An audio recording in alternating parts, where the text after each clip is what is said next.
जो नेक्स्ट आपको बताएगा यहाँ पर, क्या बताएगा आपको यहाँ पर, another important example of physics giving rise to technology is the silicon chip.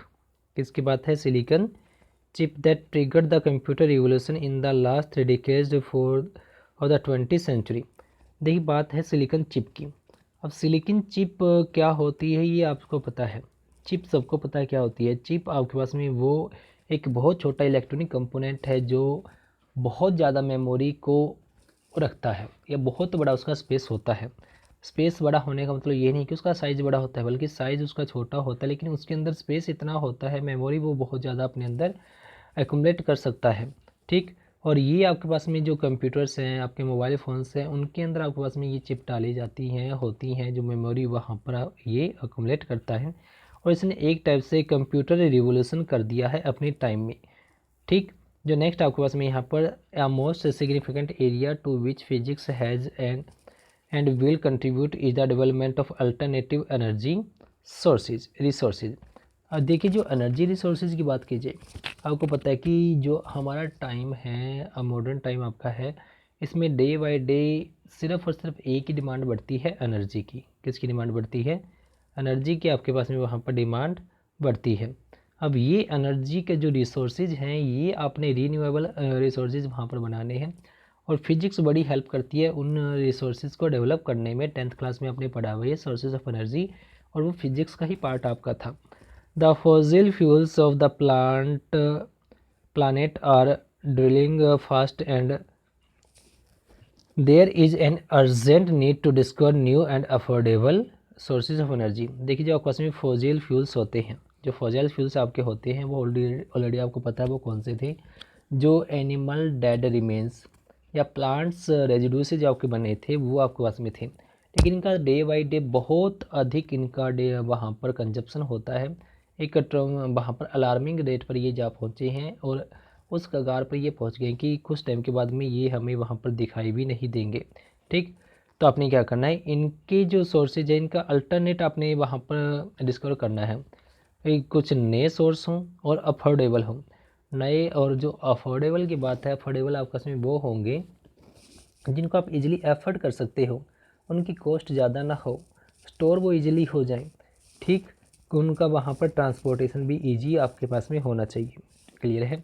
और जो नेक्स्ट आपके पास में है वहाँ पर क्या बताया गया है, considerable progress has already been made in this direction, for example in conversion of solar energy, geothermal energy extractor into electricity। देखिए जो अपना यह बताया गया है, जो न्यू और अफोर्डेबल एनर्जी सोर्सेज की बात होगी, इसको लेकर वहाँ पर अफोर्डेबल वहाँ पर एफर्ट्स किए जाते हैं, और इस डायरेक्शन में बहुत कुछ प्रोग्रेस कर भी ली गई है। और वो प्रोग्रेस आपकी क्या है? प्रोग्रेस आपकी ये है कि वहाँ पर जो आपके उसमें है कन्वर्जन किसका? सोलर एनर्जी का कन्वर्जन हो गया है इलेक्ट्रिसिटी में। सोलर प्लेट्स आपके पास में अवेलेबल है, आप सोलर एनर्जी को, सनलाइट को चेंज कर सकते हो इलेक्ट्रिसिटी के अंदर। या जियोथर्मल एनर्जी, जियोथर्मल एनर्जी आपने 10th क्लास में पढ़ा था, जो अर्थ के कारण आपकी एनर्जी क्रिएट होती है, उसके जो अर्थ के क्रस्ट से आपको जो एनर्जी मिलती है वो जियोथर्मल एनर्जी आपकी थी, और इससे आप इलेक्ट्रिसिटी जनरेट कर सकते हो।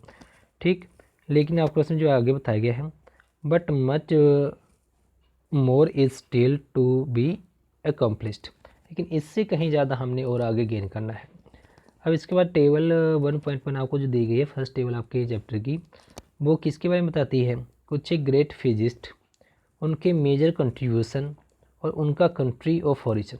मतलब जो टेबल आपको बताई गई है, टेबल में क्या बताया गया है, वो फिजिस्ट जिन्होंने बहुत अच्छे काम की हैं, नई डिस्कवरीज की हैं, उनके कंट्रीब्यूशन के बारे में भी, उन्होंने किसके बारे में कंट्रीब्यूट किया है, साथ में उस कंट्री का जिसके वो हैं उनका ओरिजिन कहाँ से, ये भी वहाँ पर बताया गया है। ठीक, और आप ये पाओगे जो वहाँ पर टेबल आपके वो कोई सी एक कंट्री से साइंटिस्ट है नहीं, बल्कि डिफरेंट डिफरेंट कंट्रीज से साइंटिस्ट आपके वहाँ पर हैं। तो हर एक में आप वहाँ पर क्या पाओगे, multi cultural international characters scientific Endeavour आपके पास में आएगा। मल्टी कल्चरल इंटरनेशनल करेक्टर्स आपके पास में वहाँ पर अवेलेबल होंगे।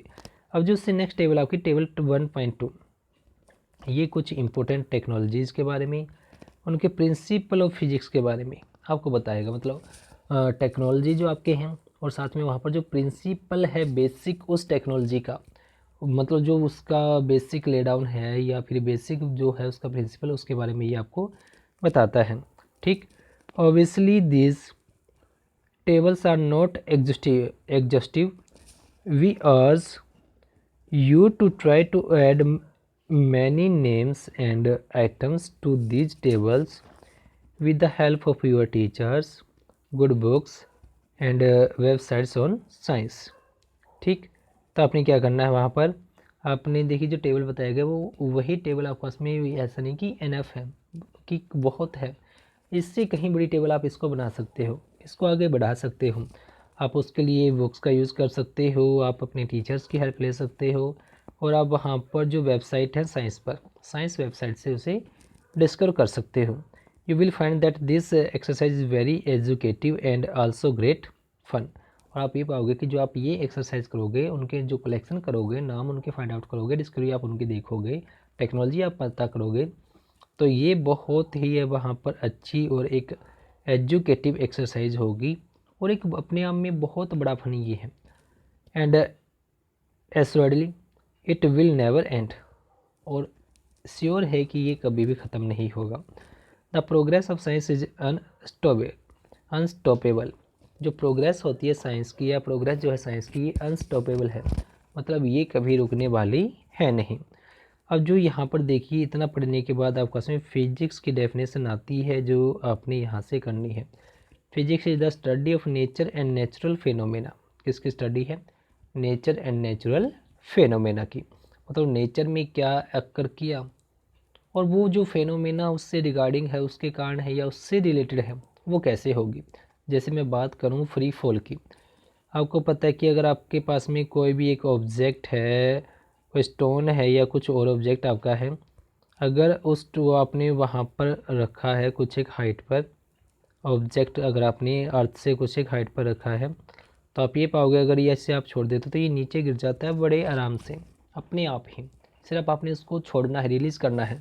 तो ये क्यों गिरा, कैसे गिरा, कितना इसने टाइम लिया नीचे तक पहुंचने में, अर्थ के सरफेस तक पहुंचने में कितना तो टाइम लिया, किस स्पीड से ये आया, किस एक्सेलरेशन से आया, और उसके वहाँ पर उस पर लगने वाले कितने फोर्सेस थे, ये सब फाइंड आउट करना हमारी स्टडी है जो नेचुरल है।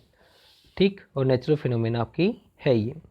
Physics try to discover the rules that are operating in nature on the basis of observations, experimentations and analysis. Physics deals with certain basic rules, laws governing the natural world, that is the nature of physical laws. We shall now discuss the nature of fundamental forces and laws that govern the diverse phenomena on the physical world। ठीक, देखिए आपने अभी यहाँ पर करना है क्या, आपने पाना है यहाँ पर फिजिकल, आपके पास में जो नेचुरल फंडामेंटल लॉज है और उन जो फोर्सेज हैं। पहला टॉपिक आपका होगा फंडामेंटल फोर्सेज का, किसका होगा? Fundamental forces in nature. उसके बाद में आपके पास में क्या होगा? उसके बाद में आपके पास में होगा लॉज ऑफ फिजिक्स या fundamental laws of physical quantities. ठीक, अब आपने फोर्सेस भी पढ़ने और लॉज भी यहाँ पर देखनी है। और ये टेबल्स आप एक बार ध्यान से देख लीजिएगा, टेबल्स में बहुत नॉलेज है। ठीक, और इस टेबल को आप एक्सटेंड करने की कोशिश कीजिए। अब जो नेक्स्ट टॉपिक हमारा रहेगा, टॉपिक हमारा क्या रहेगा? फोर्थ टॉपिक है आपके चैप्टर का फंडामेंटल फोर्सेज इन नेचर, ये करेंगे हम नेक्स्ट पार्ट में। Thank you.